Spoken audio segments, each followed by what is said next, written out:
Hello young aspiring minds. बहुत सारे बच्चे बोर्ड की तैयारी में लगे हुए हैं और टाइम तो बहुत कम रह गया है। तो बच्चों को हमेशा ऐसा लगता रहता है जो है कि क्या कुछ ऐसा करें जिससे प्रेशर भी उनके ऊपर कम आए और एग्ज़ाम में जो डिज़ायर्ड सक्सेस है वो उनको मिल जाए।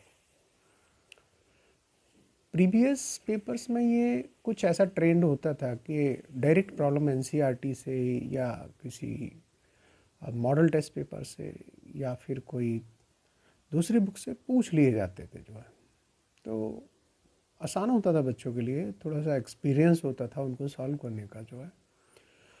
और जो first time appearing board exams में बच्चे होते थे तो उनके लिए ये ट्रबल नहीं होता था, कहीं से उनको घबराहट नहीं होती थी कि कुछ नया आ गया तो कैसे होगा जो है। तो प्रेशर को ईज आउट करने का एक बड़ा सिंपल सा तरीका मैं यहाँ डिस्कस करना चाहता हूँ बच्चों के साथ। वो है कि अगर हम कंसेप्ट्स पे फोकस करें, प्रॉब्लम्स पे नहीं, कितने मॉडल टेस्ट पेपर सॉल्व करने हैं, कितने प्रीवियस ईयर्स पेपर सॉल्व करने हैं, कौन कौन सी बुक्स को मैं लगाऊं, इन सब को छोड़कर अगर वो कंसेप्ट्स पे फोकस करें तो उनका सिलेबस जो है आई थिंक 1 मंथ में अच्छे से कर सकते हैं, अपनी पकड़ बना के रख सकते हैं उस पर। साथ ही साथ ये हमारे प्रेशर को भी थोड़ा ईज आउट कर देता है। जो जहाँ हज़ारों के नंबर में प्रॉब्लम्स उनके सामने होती हैं सॉल्व करने के लिए, वहीं ये कुछ सर्टेन कंसेप्ट्स में बदल जाते हैं। एक चीज़ और जो हमें आजकल रिसेंट ईयर्स में 1-2-3 साल से देखने को मिल रहा है वो है कुछ पर्टिकुलर सेक्शन में प्रॉब्लम्स को मल्टीपल कंसेप्ट पे बेस्ड पूछी जाती हैं। ऐसा नहीं होता कि डायरेक्ट किसी एक पर्टिकुलर कंसेप्ट पर्टिकुलर चैप्टर से उन्होंने प्रॉब्लम को पूछा है। वहाँ प्रॉब्लम के जब हम पार्ट्स को सॉल्व करते हैं, देखते हैं, रीड करते हैं, पढ़ते हैं, इंटरप्रेट करते हैं, तो हमें मालूम होता है कि उसमें मोर देन वन कंसेप्ट हैं। फर्स्ट टाइम प्रॉब्लम किसी पेपर सेटर ने बनाई है जो है और वो आपके सामने आती है तो थोड़ा सा कॉन्फिडेंस डगमगाने लगता है। तो इस चीज़ से बचने के लिए हमें फोकस करना है कंसेप्ट्स पे। और यहाँ मैं एक ऐसी प्रॉब्लम आपके साथ डिस्कस करने जा रहा हूँ, बहुत सिंपल सी प्रॉब्लम है बट फोकस है कंसेप्ट पर। कंसेप्ट अगर ठीक है हमारी तो इस प्रॉब्लम को हम आसानी से कर सकते हैं। फॉर योर कन्वीनियंस मैंने इस प्रॉब्लम को पहले से लिख लिया है तो मैं आपके सामने रख रहा हूँ इस प्रॉब्लम को। एक प्रॉब्लम है ये, circle 2 points A 6 4 having its coordinate and B 3,6 having its coordinate lying on its circumference such that the arc joining these points subtend an angle 60 degree on its center. Next, what is asked in the question is find the following. ये 1+1+2 marking scheme के साथ question है, 3 parts हैं इसमें। The first part says the length of the chord A B rightly interpret the problem, we can easily find this part. The second part says the radius of the circle, a bit of use of your concept here from different chapter.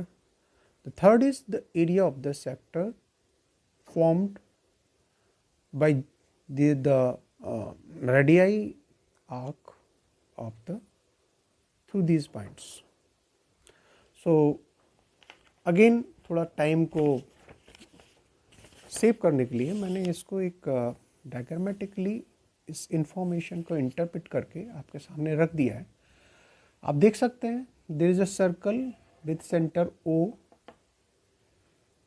having 2 points on its circumference A with coordinate 6 4 and B with coordinate 3 6.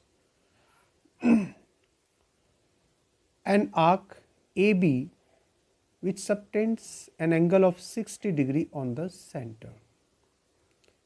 This is what the information given in the question.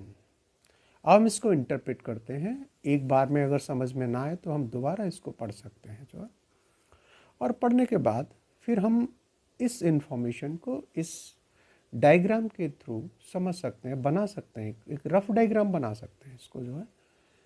तो first question पर आते हैं हम।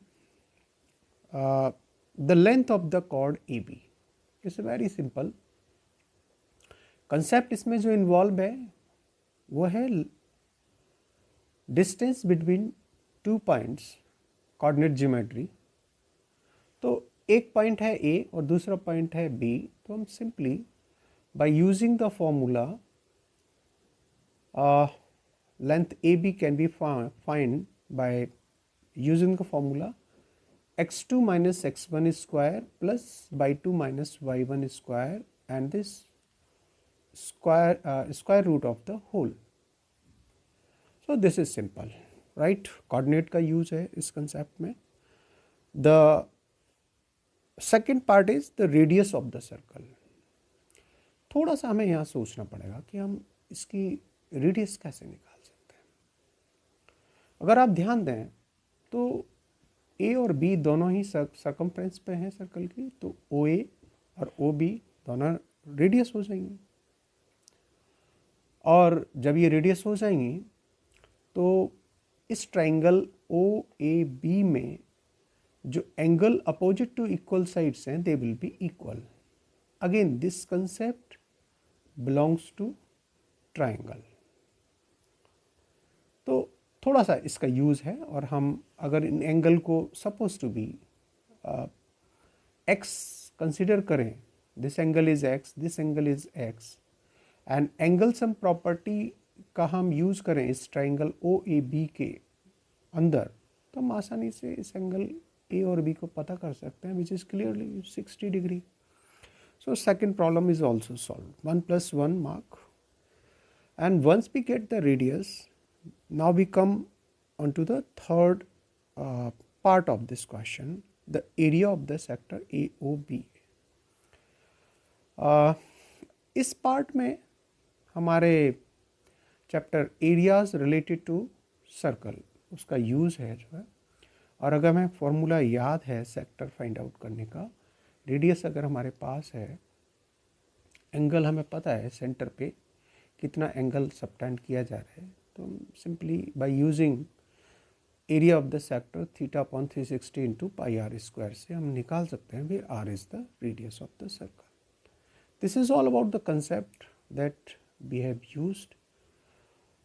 अपने next video में मैं इसका solution दूंगा, एंड टिल देन आप इसको इंफॉर्मेशन को इंटरप्रेट कर सकते हैं, प्रॉब्लम को समझ सकते हैं, खुद सॉल्व कर सकते हैं, and that will boost your confidence. Thank you for watching.